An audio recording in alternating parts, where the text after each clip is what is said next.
दोस्तों, ऐसा लग रहा है कि ईरान और कुछ सीखे या ना सीखे, लेकिन कहीं न कहीं राहुल गांधी से प्रेरित हो रहे हैं। अब आपको लगेगा कि क्या ही बोला हूँ और थंबनेल भी ऐसा क्यों लगाया? और दूसरा सबसे बड़ी बात है, इतना लोग एक्सपर्ट हो गए हैं अपने देश में वॉर का। भाई मुझे मत बोलिएगा, मैं तो वॉर का एक्सपर्ट नहीं हूँ, मैं जो पास्ट का चीज़ें देखा हूँ, उसके हिसाब से रिज़ल्ट बताता हूँ। मैं नहीं बोल रहा कि मैं खामनेई के पूरा गुंग में बैठा हूँ, गैंग में, और मैं कहीं जो बेंजामिन नेतान्याहू के गैंग में बैठा हूँ, उनकी मीटिंग में बैठा हूँ, या ट्रम्प साहब वहाँ कोई मीटिंग कर रहे हैं उसमें बैठ के खबरें बाहर निकाल के ला रहा हूँ, ऐसा नहीं है। मैं वो बोलता हूँ जो पहले पास्ट में जो घटनाएं घटी हैं, उसके हिसाब से आकलन करता हूँ कि क्या है, इसका रिजल्ट क्या हो सकता है। और जो ये मैं बात राहुल गांधी से क्यों जोड़ा, कि जिस तरह से आप जाएंगे सोशल मीडिया पे, ये 2014 नहीं तो 2016 से आप बोल सकते हैं कि ऐसे कईयों आपको फोटोग्राफ्स एआई जनरेटेड मिल जाएंगे राहुल गांधी का। उस समय से, जब से एआई आया होगा, मैं तो तब से देख रहा हूँ। नाम पहले देखता था कि राहुल गांधी प्रधानमंत्री हैं, और डिफेंस मिनिस्टर ये हैं, तो होम मिनिस्टर ये हैं, तो फिनांस मिनिस्टर ये हैं, ये सब देखने को मिला। अब तो एआई जनरेटेड भी फोटोग्राफ्स वगैरह बना देते हैं, जो प्रधानमंत्री लिखा हुआ राहुल गांधी साइन कर रहे हैं। कभी वो टी-शर्ट वाले में, कभी ब्लैक जैकेट पता नहीं क्यों पहनते हैं। जो प्रधानमंत्री और टी-शर्ट में ही पहना देते हैं। अब इसमें एक जोक भी बोल सकता हूँ कि एक बंदा बोल रहा था कि अरे राहुल गांधी को क्या ऊँचा पैंट पहन के आते हैं, उसमें क्या जा जाता है? लोकसभा में तो कोई कुछ भी पहन के आता है। भाई आप तो फिर अंडरवियर में भी आ सकते हो, बनियान में भी चले आओ। कोई रोक के थोड़े ना रखा है। स्कूल में आप जाओ, बोलो जी मैं यूनिफ़ॉर्म ही नहीं पहनूँगा स्कूल का, मैं तो अंडरवियर में जाऊँगा। भाई आपकी मर्ज़ी है। आप उसके अगर ऐसा जाना चाहते हो तो अपना स्कूल खोल लो। अब अगर आप ऐसा देश चाहते हो जहाँ पे आप ऐसे पहन के जाओ, हवाई चप्पल में चले जाओ और शॉर्ट्स में चले जाओ, तो फिर तो आप अपना देश ही बना लो। क्या रखा है उसमें? तो ये मैं बात बोला ना क्यों? एक आपने देखा होगा कि ईरान ने एक वीडियो जारी किया एआई जनरेटेड, और उसमें बोलते हैं कि खामनेई इज़ बैक। मतलब इस तरह का एक वीडियो उन्होंने चलाया कि खामनेई इज़ बैक। और ये जो है वीडियो एआई में कैसे वो बदला ले सकते हैं, इस तरह का एआई जनरेटेड वार फाइटर प्लेन फलाना ढिमका चल रहा था। मैं इसलिए बोला कि, और इसी में मैं जोड़ के बोलूंगा कि जितने, एक तो वॉर स्पेशलिस्ट हो गए इंडिया में बैठ के, और खासकर मेरे को बड़ा मतलब दुख के साथ कहना पड़ रहा है कि अपने जो आर्मी के वेटरन हैं, वो भी बैठकर, अरे भाई अपने देश में युद्ध हो तो उसके बारे में अगर आप बैठ के अगर स्ट्रेटेजी समझाओ क्या हो सकता है, तो समझ में आता है। ना आप कभी बेंजामिन नेतान्याहू से मिले होंगे, ना कभी आप ट्रम्प से मिले होंगे, तो कम से कम अगर आप इन लोगों से नहीं मिले होंगे, तो आप पहले की हिस्ट्री से देख के आप तुलनात्मक अध्ययन कर लो कि क्या हो सकता है क्या नहीं। अरे ये उड़ा दिया ईरान ने, ये उड़ा दिया ईरान, अमेरिका फंस गया है, ट्रम्प गिड़गिड़ा रहा है, बेंजामिन नेतान्याहू एकदम डर के मारे कांप रहा है। ये अपने वेटरन लोग भी बोल रहे हैं, और यही वेटरन, इतना ज्यादा ज्ञान हो रहा है ना इनको। मैं नहीं बोलना चाहता, कई दिनों से मैं सुन सुन के पक गया था कि भाई मैं रिस्पेक्ट करता हूँ इनका, लेकिन भाई आप आते हो तो वो बोलो जो पहले का पास्ट हो। जितनी बार भी इजराइल और ईरान में लड़ाई हुआ है, या जो लोगों ने भी इजराइल पर अटैक किया हो, आप ये छठा या सातवां युद्ध होगा उनके साथ। हमेशा से इजराइल की भौगोलिक जो क्षेत्र है वो बड़ा है। इन्हीं के ज़मीनों को कैप्चर कर कर के वो बड़ा होता गया। जो यही लोग बोलते हैं कि इज़राइल जो फ़िलिस्तीन है, क्योंकि उन्होंने कब्ज़ा कर लिया इसलिए फ़ाइट कर रहा है। तो जब उनका पार्टी नहीं था तब क्यों झगड़ा कर रहे थे? जब तो सीमित छोटा-सा इज़राइल एक छोटा था, बहुत छोटा हिस्सा था, जो आप बोल सकते हैं अ, जो एक एग्रीमेंट हुआ था उसके तहत छोटा-सा देश था। लेकिन आप जितनी बार अटैक करते रहे, एक बार 6 दिन का युद्ध हुआ, आप हर में आप हारे, युद्ध हारे। एक साथ वो 6-6 लोगों को हराया। सवाल ये नहीं है कि मैं नहीं बोल रहा, और सबसे बड़ी बात है, देखिए आप बोल रहे हैं कि इतने सैनिक हताहत हो गए, इज़राइल के इतने हो गए, यूएस के फाइटर प्लेन, उन्होंने बताया कि भाई वो मतलब उसमें तकनीकी खराबी की वजह से गिर गया। चलो मैं मान भी गया कि गिर गया, तो लड़ाई में ऐसा, दुनिया में ऐसा कौन-सा लड़ाई है, जहाँ पे आप अगर किसी को 20 डंडा मारोगे और वो 1 डंडा भी नहीं मारे। आप अगर क्षति पहुँचने से डर रहे हो, तो आपको युद्ध में नहीं जाना चाहिए। आपको जब युद्ध में जा रहे हो तो सोच रहे हो कि उनका 100 नुकसान होगा तो 10 तो मेरा होगा ही होगा। ऐसा नहीं होगा कि उनका 100 का 100 नुकसान होगा, आपका 1 भी नहीं होगा। ऐसा दुनिया में ना कभी युद्ध युद्ध हुआ है और ना होगा। युद्ध की यही त्रासदी है कि वो दोनों तरफ का नुकसान करता है, कहीं ज़्यादा, कहीं कम। लेकिन इससे आप नहीं बोल सकते कि अगर अमेरिका का कुछ नुकसान हो गया, इज़राइल का कुछ नुकसान हो गया, तो अमेरिका गिड़गिड़ा रहा है, उसकी इकोनॉमिक पॉलिसी खत्म, तो ईरान की कौन-सी खत्म हो गई? अब मैं आपको 2-3 चीज़ें बताऊँगा कि अगर न्यूज़ का ही डिबेट चले, न्यूज़ का, तो अभी तक करीब-करीब 14वें दिन तक जो युद्ध हुआ है, उसमें ईरान में देखा जाए तो 32 लाख जो है, ये यूनाइटेड नेशन का डाटा है कि 32 लाख लोगों को अपना देश छोड़ना पड़ा है। ऐसा ऐसा उनका डाटा है। मैं इसमें कुछ भी ऐसा नहीं बोलूँगा जो कि मैं अपने मन से बोल रहा हूँ। यूएन ने बताया कि इस युद्ध की वजह से ईरान में अब तक 32 लाख से ज़्यादा लोगों को विस्थापित होना पड़ा है। ईरान में अब तक होना पड़ा है। लेबनान से भी भारी संख्या में लोगों का पलायन हुआ है। अब ये इन्होंने लिखा कि अब तक हिजबुल्लाह ने 200 रॉकेट दागे हैं। वो लोग एक दिन में इतना दाग देते होंगे। इस तरह के अभी एक खबर है, आप सोचिए कि वॉर की शुरुआत कैसे हुई। एक ही दिन में 49 जो लीडर है, अयतुल्ला खामनेई के साथ-साथ 48 लोग मारे गए। आप पावर देखिए उनका। उसके बाद अभी जो खबर आई है, मुज्तबा जो उनका जो एक उनका मैसेजिंग कर रहे हैं, वो भी उनका नहीं है। उन्होंने बोला है कि मैं ये कर दूँगा, उखाड़ दूँगा, वो कर दूँगा, यहाँ कर लूँगा। ये सब की ये पाकिस्तान भी आपने देखा होगा ऑपरेशन सिंदूर में बोलता रहा है। ये बोलने की आदत है। सद्दाम हुसैन भी अपने टाइम में बहुत बोलता था कि मैं तो ये कर लूँगा। अरे उनको छोड़ो, जब रावण ऐसा बोल सकता है, अपने यहाँ का चंद्रशेखर रावण, तो आप बोलोगे अरे यार रावण बोल दिया ट्रम्प के बारे में ऐसा, इज़राइल के बारे में, कितना बहादुर आदमी है। ऐसे मैंने मिडल ईस्ट में जब युद्ध हो रहा था, जॉर्ज बुश थे, तब लालू यादव भी बोलते कि मैं जॉर्ज बुश को पकड़ के लाऊँगा, ये कर दूँगा, वो कर दूँगा। देखिए, कहावत है चमड़ी का ज़बान है, अब जो मर्ज़ी हो बोल दो, लेकिन आंकड़े जो होते हैं ना, वो आंकड़े ही होते हैं। ये आपको बता दूँ कि इन्हीं के हिसाब से अभी तक कम से कम 14 से, ईरान में ही बता रहे हैं कि 1444 लोग मारे गए हैं, लेबनान में 687, इराक में 26, इज़राइल में सिर्फ 15। मैं आंकड़े ही लेके चल रहा हूँ, मतलब ये कोई ये था। जॉर्डन में 14, कुवैत में 6, यूएई में 6, सऊदी अरेबिया में 2, बहरीन में 2, ओमान में 1 और अमेरिका के में 7। तो आप देखिए 1444 लोगों को जो मार गिरा है और उनके 7 सैनिक मारे गए, तो वो हार गया है। वो बोल रहे हैं कि मैंने, एक बंदे ने मेरे को कमेंट किया था, ईरान के पास बहुत पैसा है मतलब, तो वो क्या, उनके पास पैसा नहीं है? अमेरिका पूरा देश चला, पूरा वर्ल्ड को चला रहा है। यूनाइटेड नेशन से हर जगह को डिक्टेट कर रहा है, बिना पैसे का पावर कहाँ? बिना पैसे के तो डिक्टेट नहीं कर सकता ना भाई। तो कोई बोलेगा कि चाइना अंदर से सपोर्ट कर रहा है, तो भाई चाइना सपोर्ट कर रहा है, वो खुल के क्यों नहीं आ पा रहा है? रसिया खुल के क्यों नहीं आ रहा है भाई?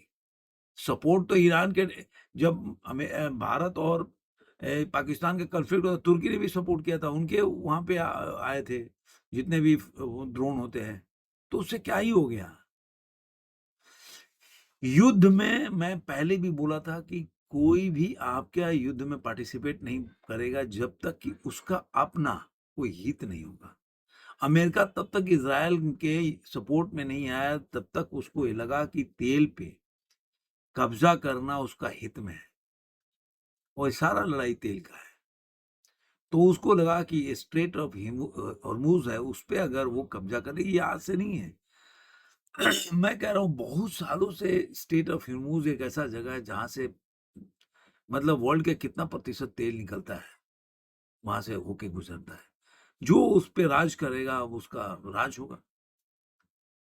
तो वो अगर वहाँ से निकल रहा है, तो आप सोच लो कि मतलब वहाँ की लड़ाई चल रही है। अब कोई बोलेगा अरे आप तो बढ़ा चढ़ा, आप तो मतलब एक बंदे ने बोला कि अरे आप ना कि पत्रकार को पार्शियलिटी नहीं है। तो मैं एक बात बता दूं आपको, मैं पत्रकार नहीं हूं। जो लोग भी समझता है मैं पत्रकार बिल्कुल नहीं हूं। मैं न्यूज पढ़ता हूं। मैंने एमए फिलोसफी से फर्स्ट क्लास से पास किया है और मेरा ये शुरू से पैशन रहा है। मैं फिर बोल देता हूं, पहले भी बहुत पहले बोला था कि मैं न्यूज या किताब बुक्स वगैरह पढ़ता रहता हूं। तो ये मेरा पैशन था। पॉलिटिकल साइंस बिहार का हूं और बिहार के लोग सुबह उठते ही तड़के कोई भी न्यूज़पेपर लेके बैठ जाते हैं। तो तब से अपनी आदत हो गई है न्यूज़पेपर पढ़ने का। तो उस हिसाब से मैं एनालिसिस करता हूँ। कोई मैं पत्रकार, एंकर या जर्नलिस्ट नहीं हूँ, जाके खोजबीन कर रहा हूँ, इराक में चला गया, वहाँ की बात। अभी आप एक बहुत बड़ा मज़ेदार बात आपको बता रहा हूँ। जो ये मैं आप किसी भी पत्रकार को उठाइएगा, जो भी मीडिया हाउसेज़ है, बड़ा एक मज़ेदार मैं किस्सा आपको बता दूँ कि मीडिया हाउस जो भी हो, आप देखिए कि कोई भी मीडिया हाउसेज़ जो है, वो पत्रकार रिपोर्टिंग कहाँ से कर रहे हैं? तो इज़राइल से कर रहे हैं। अगर इज़राइल सेफ नहीं है, इज़राइल पे आपको खतरा है, ईरान बहुत बड़ा तहलका मचा के रखा है, तो ईरान तेहरान से करना चाहिए था रिपोर्टिंग। तो इज़राइल से क्यों रिपोर्टिंग कर रहे हो? इसका मतलब आप खुद मानते हो वो सेफ जगह है। मैं नहीं कह रहा कि वहाँ पे बमबारी नहीं होती होगी। ड्रोन से अटैक करना मतलब एक लिमिटेड उसका इस लोग मतलब उसका जो क्षति होगा बहुत ही लिमिटेड होगा। लेकिन जहाँ पे वो B-2 बम से बम गिरा रहे हैं, वो मतलब आप सोचिए कि मतलब जिस दिन खामनेई को उन्होंने एलिमिनेट किया, उस दिन 200 विमान थे, फाइटर जेट थे, 200s, 1-2 नहीं 200s फाइटर जेट थे। उसके वो उन्होंने पूरा वहाँ पे और कैसे गड्ढा बनाया, तो एनिमेशन वीडियो में भी उन्होंने दिखाया। आपके पूरे शहर पे जाके आपको मार के आए वहाँ से, आप कुछ नहीं कर पाए। और न्यूज़ में ये भी है कि पूरा उनके एकदम तेहरान सिटी के ऊपर से उनका उड़ान भर रहे हैं। ऐसा नहीं है कि वो कहीं अपने यहाँ से मिसाइलें फेंक रहे हैं। वो मिसाइल वो फेंक रहा है ईरान, उसका भी एक हद है। या आपने कभी अमेरिका पे इज़राइल पे बहुत कम सुना होगा कि इज़राइल पे कितना क्षति हुआ। सऊदी अरेबिया, कतर, कुवैत इस जगह पे मार रहा है। आदमी कितना हताहत हुआ वो भी मैंने बता दिया। तो आप सोचिए वो आपके एरिया में जाके बम गिरा रहे हैं फाइटर जेट से। मतलब वो आपके पूरे आकाश स्काई पे वो उनकी बादशाहत हासिल है। वो रूल कर रहे हैं, कंट्रोल कर रहे हैं आपके एयर स्पेस को। वहाँ से बम मार रहे हैं। तो जो लोग बैठ के 4 आजकल ना सोशल मीडिया पे 4 चीज़ें लिख के और आजकल वो हर पार्टी का एक पिछलग्गू बैठ के बैन लेना, जैसे वो कांग्रेस वाले का पकड़ लेते हैं, बस समझते हैं कांग्रेस का रसातल में इसीलिए जा रहा है। जो भी मुद्दा आप देख लीजिए, जो व्यक्ति जिस चीज़ के लिए जो लोकसभा में मांग किया कि भाई मुझे बहस करना है और मुझे इनके अविश्वास प्रस्ताव नो कॉन्फिडेंस लेकर आया उनके बिरला साहब के, और बात करने क्या आया, तो उसी पे दे देता भाई। क्योंकि बंदे को मैं हमेशा बोलता हूं उसको बहस नहीं करना है, वो बंदे को एनार्की लाना है, बहस नहीं करना है। या तो सही में अमित शाह ने बोला कि नॉलेज नहीं है तुम्हारे पास, या तुमको बहस नहीं करना। क्योंकि किसी भी सब्जेक्ट पे तुमको और सबसे बड़ी बात है ना, इसमें कांग्रेस के इतिहास का ही शीशालेदर होता है। जिस तरह से प्रधानमंत्री नेहरू के बारे में वो निशिकांत दुबे एक-एक करके एक-एक नई चीज़ें बता रहे हैं, जो जानकारी कई लोग को मैं तो पढ़ा हूँ। मैं तो महात्मा गांधी के बारे में भी जानता हूँ। आप बुक्स पढ़ सकते हैं, उनका लेटर है, जो अफ्रीका के ये सब अलग चीज़ है। आपको जो किताब पढ़ाया जाता है, वही आप पढ़ते हो। और एक नैरेटिव क्रिएट किया जाता है, जिसकी वजह से आप डरते हो उन चीज़ों को समाज में बोलने से। कि भाई समझ के परे की बात है कि महात्मा गांधी थोड़ा-सा विषांतर हो जाएगा। महात्मा गांधी को साउथ अफ्रीका में ट्रेन से उतार दिया गया। अब वहाँ के सबसे बड़े बिज़नेसमैन के साथ उनका मतलब किस तरह का रिलेशन था कि $72 मिलियन में उन्होंने उसके कांग्रेस ने 2012 में ही सारे लेटर खरीदे थे। जो उनका वहाँ के बिज़नेसमैन के साथ एक प्यार भरा लव लेटर लिखा जाता था, वो था। उनकी वाइफ ने इसके बारे में ज़िक्र किया अपने डायरी में। तो ये सब ऐसा चीज़ है ना कि आप मैं तो पढ़ता रहता हूँ, मैं जानता भी हूँ और कोई ऐसा नहीं है कि मैं पढ़ा तो मैं ही बैठ के लिखा हूँ, किसी ने लिखा है और ये बड़े-बड़े जो वामपंथी जो किताब पुस्तकें लिखा गुहा लोग इन लोगों ने भी लिखा है। तो ऐसा नहीं है तो लेकिन आज किसी में हिम्मत नहीं है बोलने का। अम्बेडकर साहब के बारे में किसी को बोलने की हिम्मत नहीं है। आरक्षण का कोई खत्म करने का नहीं है। आज देखिए आरक्षण में केवल जो क्रीमी लेयर है, उसको ओबीसी में उनको तो निकालना चाहिए, लेकिन किसी की हिम्मत नहीं है बोलने का कि भाई आरक्षण में भाई क्रीमी लेयर को निकाल दो, ओबीसी के क्रीमी लेयर है, जो ऊँच के हैं, बाकी गरीब आदमी को मिलना चाहिए। अब आरक्षण भी दे रहे हो और एक ही आदमी जो फ़ायदा जो मतलब वर्षों से पा रहा है, वही बाद में पाता जा रहा है, तो क्या मतलब है? तो कहने का मतलब है, अब देखिए कि इस तरह से मैंने जो राहुल गांधी के बारे में बोला वैसे ही इन्होंने वीडियो बनाया। ऐसे ही ये लोग युद्ध जीतेंगे, ऐसा नहीं होता है। एक तो सबसे बड़ी अगर आपके पास मैं मानता हूं कि इज़राइल पे अटैक किया उनकी लड़ाई है, लेकिन डोनाल्ड ट्रम्प इसमें कूदे मैं मानता हूं कि थोड़ा-सा उनका अपना उनके साथ ईरान का तो कुछ भी नहीं था। वहां पे ईरान पे अटैक करना उनको मुझे लग रहा है कि वहां पे ट्रम्प साहब गलत थे। लेकिन इज़राइल पे जो अटैक किया वो मैं मानता हूँ कि वहाँ पे ईरान गलत है कि आपने जो 7 अक्टूबर को एक जिस तरह पहलगाम में आप अटैक करके लोगों को जो निर्दोष लोगों को मारा, वैसे ही वहाँ पे भी मारा गया। तो देश कोई भी देश में सॉवरेनिटी होगी, अपनी इज़्ज़त होगी तो बदला लेगा, वो तो बदला लिया उन्होंने। उसके बाद से लड़ाई चल रही है। तो इज़राइल एक पावरफुल जितना भी आप देखेंगे साइंटिस्ट ये वर्ल्ड वॉर से है। आप इसीलिए उनके साथ होलोकॉस्ट हुआ था क्योंकि वो लोग वर्ल्ड के वो एक लोग जल उनसे डरते हैं। उनकी पकड़ इतनी हर देश में चाहे पैसे वाले हों, चाहे साइंटिस्ट हो, उसमें यहूदी लोग की बहुत ज़्यादा मतलब पकड़ है। इसलिए आप अमेरिका उनको इग्नोर नहीं कर सकता आज के टाइम में। या जो भी कंट्री आप देखेंगे कि होलोकॉस्ट क्यों हुआ था? इसीलिए हुआ था ना कि लोगों को लगता था कि भाई एक होता है स्पाई अलग चीज़ होता है। लेकिन वो वहाँ के एकदम मतलब मेन कंट्रोलिंग पावर में थे। तो ये होता है चीज़ें जो आदमी को समझने के लिए बातें विषांतर हो जाता है। तो मुझे ऐसा लग रहा है इस युद्ध में जो भी आजकल जो वेटरन भी आ रहे हैं, अपना ज्ञान दे रहे हैं कि भाई अमेरिका ट्रम्प घबरा गया है, ट्रम्प फँस गया है, ये हो गया है, युद्ध में हर को क्षति होती है। कौन युद्ध हारता है, किसकी ज़्यादा क्षति होती है, वो बड़ी बात है। आपको याद होगा जर्मनी क्या हिटलर क्यों लड़ाई लड़ा दोबारा वर्ल्ड वॉर? क्योंकि जो संधि हुआ था हार के बाद, वो जर्मनी पे किस तरह से थोपा गया था।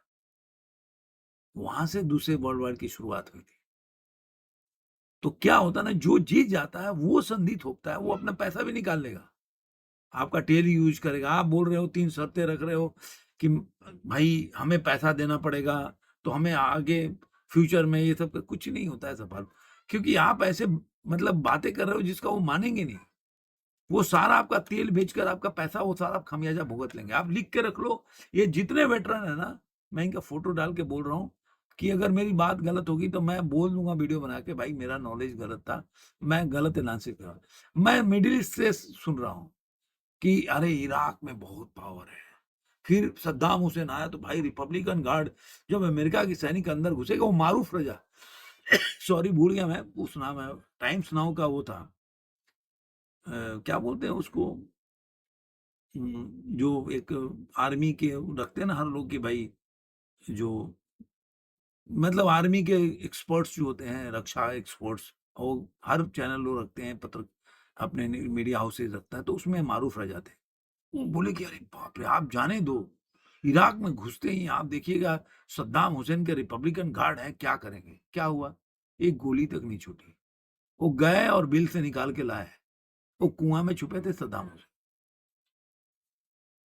ये सब बकवास है जिसके पास शक्ति है वही वर्ल्ड चलाता है आपके बूते में दम है तो आप कुछ कर लो हाँ नहीं तो ऐसे ही बोलते रहोगे एआई वीडियो बनाते रहोगे या बकवास करते रहोगे मैंने ये उड़ा दिया वो उड़ा दिया मैं हमेशा से बोलता हूँ कि भारत का ईरान के साथ खट्टा मीठा रास्ता रहा है कई जगह उन्होंने सपोर्ट भी किया, कई जगह, लेकिन कांग्रेसी तो ऐसे रो रहे हैं कि नहीं भाई आपको बोल देना चाहिए। भारत का जो स्टैंड है मैं उससे सहमत हूँ कि भाई हम किसी भी पक्ष के नहीं हैं। हम भारत अपने भारत के नागरिकों के लिए आज ईरान से भी हमारे ठीक रिश्ते हैं, ठीक-ठाक और इज़राइल से ज़्यादा बेटर है। तो हम किसी की लड़ाई में क्यों कूदेंगे? कल को मान लो कि उस लड़ाई में हम प आ जाएँ, तो आप खोने के लिए तैयार हो? आप में दम है, लड़ाई में गुर्दा है आप में कुछ खोने के लिए? चलो ईरान के नागरिकों में तो इतना गुर्दा है वो खोने के लिए तैयार हैं। तुम खोने के लिए तैयार हो? एक सिलेंडर महँगा हो जाएगा तो सड़क पे उतर आओगे। भाई महँगाई बढ़ जाएगी युद्ध होगा तो। युद्ध की त्रासदी ऐसी होती तो उसके लिए तैयार हो। मैं तो तैयार रहता हूँ। जब देश की बात आई तो आप करो, जंग करो। हम ₹500 में पेट्रोल खरीदेंगे, चलेगा मुझे, लेकिन फिर हारना नहीं है। फिर लड़ाई एंड तक पहुँचना चाहिए, या तो आप या तो हम। वैसे नहीं होना चाहिए कि आप ज़बरदस्ती, और जब हमारा कोई युद्ध ही नहीं है, हमारा कोई इसमें कोई हमारा ना मैं वो बोलते हैं ना 3 में ना 13 में, हमें क्यों युद्ध में कूदना चाहिए? हमें क्यों ट्रम्प का विरोध करना चाहिए? हमें क्यों ईरान का साइड लेना चाहिए? हमें क्यों ट्रम्प का साइड? हमें किसी का साइड नहीं लेना। हमें अपने काम से मतलब है। हमें अपने देश की नागरिक है उसके साथ चलना है। हमें क्यों? कल को लड़ाई हो जाएगी तो अब ये अभी सारे यही दूसरा रो रहे हैं, अरे इतना गैस महंगा हो गया, हो गया, मतलब लड़ाई भी लड़ो, मतलब इनके हमारे 4 आदमी मारे गए, हमारे 4 सैनिक चले गए, अरे भाई कौन सा दुनिया में लड़ाई में है, लड़ाई में जा रहे हो और तुम अपने तुम्हारे फैमिली के जो जिसको प्यार करते हो उसको खोना ना पड़े, फिर तो लड़ाई में मत जाओ, फिर तो एकदम जैसे न्यूट्रल रहते हो वैसे रहो। तो ये मेरा कहना था। आपको ये वीडियो कैसा लगा जरूर कमेंट बताइए। फिर मिलेंगे किसी और वीडियो में, आज के लिए इतना ही।